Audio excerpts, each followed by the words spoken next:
श्री स्वामी समर्थ। अक्कलकोटमध्ये एक सरस्वती नावाची सोनारीन स्त्री होती।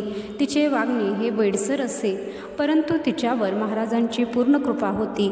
कधीकधी ती जनाबाईचे अभंग म्हणून घळाघळा रडत असे आणि वेड्यासारखी रस्त्यातून फिरत असे।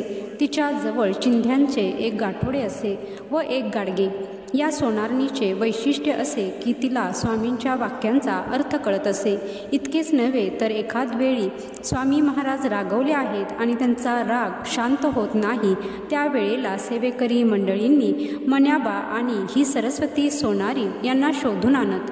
मग पुढे मन्याबा व मागे ही सोनारीन हातात काठ्या घेऊन एकाने ज्ञानोबा तुकाराम आणि दुसऱ्याने बोडकीचे काय काम असे भजन करून नाचू लागत। ते दोघे असे बोलू लागतात, स्वामी महाराजांचा राग शांत होई आणि महाराज मोठमोठ्याने हसू लागत। ते इतके की त्यांचे अंग व पलंग सर्व हलत असे। असेच एकदा नरसोबाच्या वाडीची काही लोक दर्शनास आली होती। त्यांनी स्वामींना प्रश्न केला की स्वामी, आपण कोण आहात? महाराज म्हणाले, मूळ पुरुष वडाचे झाड दत्तनगर। हे ऐकताच सोनारीन बोलली, वटपत्रशाही मूळ पुरुष दत्तात्रय रूपाने अवतरले आहेत।